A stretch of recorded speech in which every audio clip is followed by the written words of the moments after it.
Hey everybody, Aaron Rift here from NoDQ.com to give you my thoughts on the NXT Takeover Respect show from Full Sail University on the WWE Network. Once again, WWE delivers with the NXT brand. From start to finish, you had one solid match after another. It was a lot of fun. It went by so quickly. It was just over 2 hours, and it literally, to me, felt like a 1 hour show.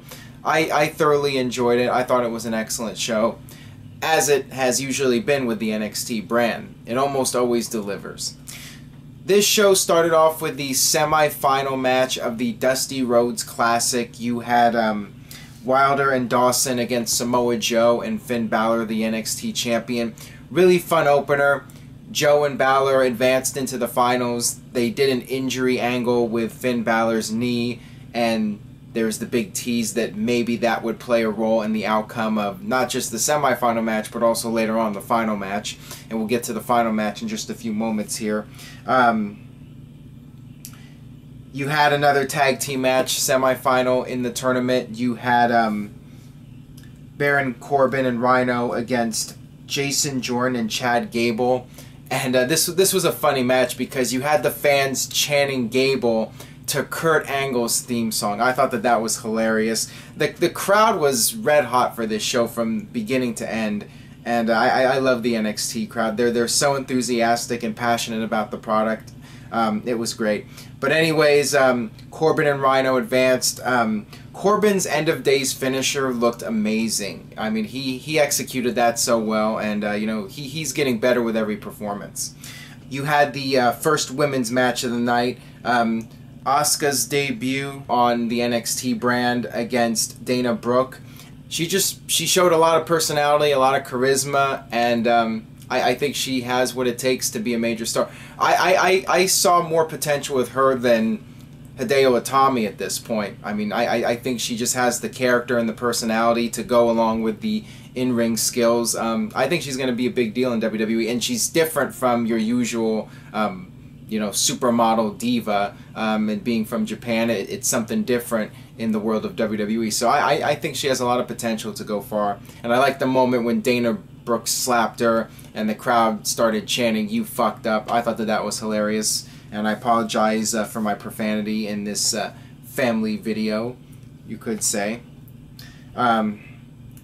Let's see. Next up, we had Apollo Crews versus Tyler Breeze. Another solid match, and this was a longer match for Apollo Crews than his match at the NXT Takeover Brooklyn show. And I thought he came off really well, and so did Tyler Breeze, even in a losing effort. It was a very enjoyable match, and I thought both guys came off looking very strong. So this was another good match and solid performance. And then we had the final match of the Dusty Classic, Finn Balor and Samoa Joe. You know, I was thinking maybe there's a chance we would get a repeat of the Bret Hart-Owen Hart angle from '94, and maybe they would lose and then Samoa Joe would kick Finn Balor's leg out of his leg. But that was not meant to be. Finn Balor and Samoa Joe actually came through and won the tag team titles. And, oh, one thing I wanted to add, the end of days finisher from Baron Corbin in the first match, I thought that looked impressive as hell, and he's getting better with every performance. So, you know, he's definitely another guy that has potential to go far, and he's getting better and better in my opinion.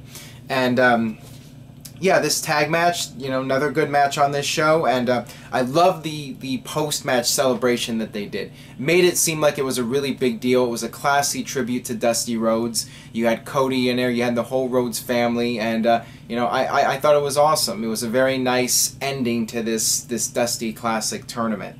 And then you had the main event, the 30-minute Iron Woman match. I believe the first Iron Woman match in WWE history. Yeah, it's definitely the first one. I could be wrong, but I'm pretty sure it is. 99% sure.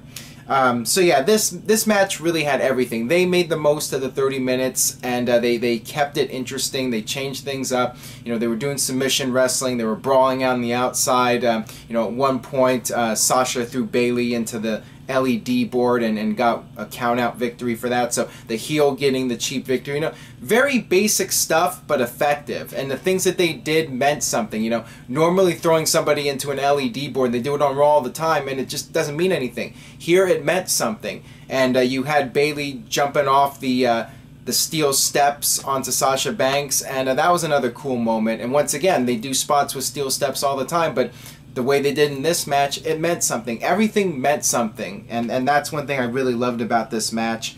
And it was down to 2-2, and then the final 3 seconds, I believe with 3 seconds to go, you had Bayley with the submission hold on Sasha Banks, and she started kicking her in the head, and Sasha just couldn't hold out for the last 3 seconds. So I thought that was a great finish. And the post-match celebration, once again, like the Dusty Classic, they did this big post-match celebration with Triple H giving flowers to both Bayley and Sasha Banks. So Sasha Banks getting recognized for her performance in a losing effort, which I thought was great.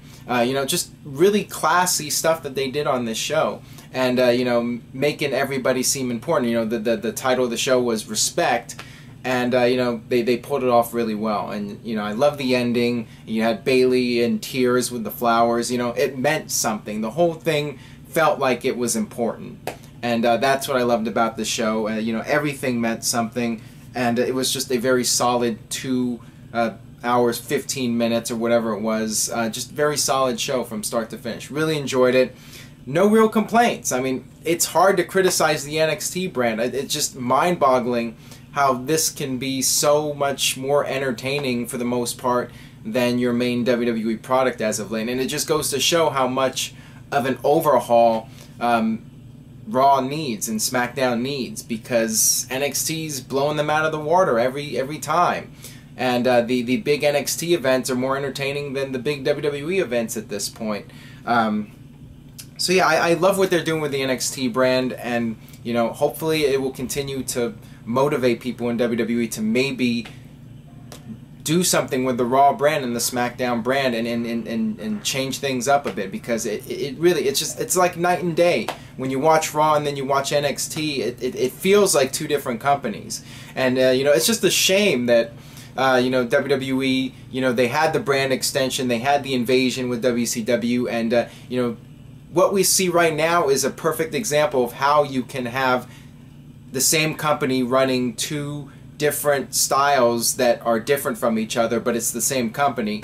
And they could have done that with the invasion. They could have done a better job with the brand extension. I mean, they're doing it here with NXT. NXT feels like it's a different company when it really is the same company. So yeah, I really enjoyed the show, as I've said 5 or 6 times now. You guys get the point. Leave a comment. Let me know what you thought about the show. And stay tuned to NoDQ.com for the very latest in the world of WWE and TNA.